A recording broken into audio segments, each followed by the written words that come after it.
passeu, passeu, de les tristors en farem fum. A casa meva és casa vostra, si és que hi ha cases d'algú. Hola, estem aquí amb en Sufian Arrai i jo, la Carla Carol, i a continuació us llegirem un fragment del llibre de la Najat El Hajmi que es titula Jo també soc catalana i que tracta la complexitat de ser immigrant a Catalunya. La boira encara entelava les finestres altes del local de la reunió de l'Associació de Veïns del Barri de la Calla i adjacents. Sessió extraordinària.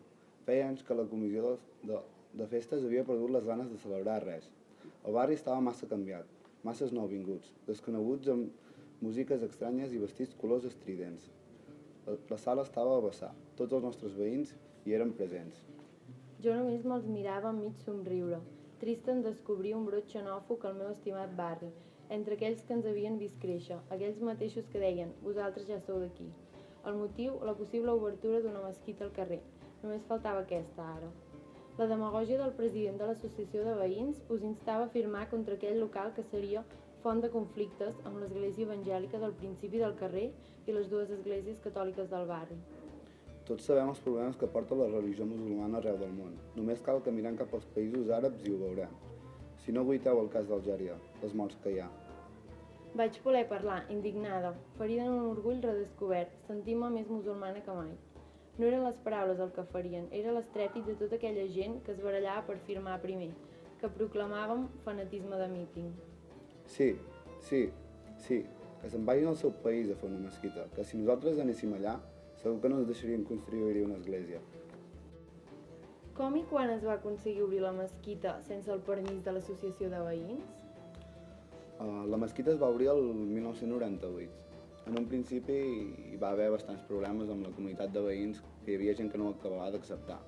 El fet de veure alguna cosa desconeguda doncs, no acabava de convèncer la gent. Però a partir d'aquí es va fer una assemblea i es va tirar endavant i no van posar gaire més problemes. Al llibre en el qual pertany aquest fragment, la Najat explica la confusió d'identitat entre el sentiment de pèrdua envers el Marroc i de pertinença de Catalunya. T'has trobat en alguna situació semblant? Quines dificultats creus que comporta la confusió d'identitat emocionalment? Jo crec que és el més difícil que pots trobar, això. És un conflicte que porto durant tota la vida. El fet de no saber si sóc d'aquí, si sóc d'allà, si sóc català o sóc més marroquí. Jo crec que amb els anys això va passant i acabes pensant que ets una mica d'aquí i una mica d'allà, o de cap dels dos cantons mai. El llibre també expressa la dificultat dels biguetans d'acceptar i tractar els nouvinguts com a iguals, marcant unes diferències racistes innecessàries. Creus que actualment la societat ha canviat en aquest aspecte? Jo crec que ha canviat, que hem avançat una mica, però que segueix havent molt racisme, i més aquí a Osona i sobretot a Vic. Fa no gaires anys, abans de que comencés el tema de la independència, les eleccions, si no les va guanyar, va estar a punt de guanyar-les un partit feixista aquí a Vic. O sigui que això és una realitat. Com consideres que s'hauria de comportar la societat per dur a terme una bona adaptació i integració? Sempre s'ha dit que si els de casa, que si els de fora fessin un esforç per adaptar-se als d'aquí, però jo crec que és una cosa mútua, que tant els de fora que venen aquí han de conèixer les tradicions i la seva cultura, com els d'aquí conèixer les tradicions i les cultures de fora. No per compartir-ho, però almenys conèixer-ho i entendre per què estan fent això. Si nosaltres diem no, si ells venen i s'han d'adaptar a nosaltres i tal, sempre tindrem un conflicte. Cadascú és lliure de fer el que vulgui i com vulgui.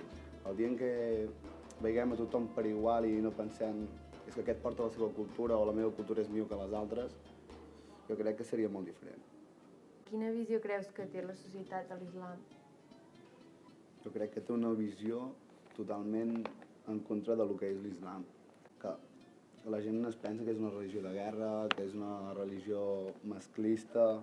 Jo veig totalment el contrari. Si pares a estudiar una mica el que és aquesta religió, t'adonaràs que una part molt important és ser bona persona, però el sol fet de somriure a les altres persones ja és un gest de caritat. Donar caritat, per exemple, cada 1.000 euros que té una persona ahorrats durant un any, nosaltres n'hem de fer sortir un mínim de 25 euros. Si tens ahorrats 5.000 euros, doncs ja és una quantitat més gran.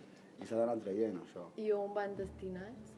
S'ha de buscar sempre, cada persona ha d'intentar buscar una persona que no tingui per menjar, o sigui que no pots anar allà i dir va, aquesta ONG, tal qual, té. A casa meva és casa vostra.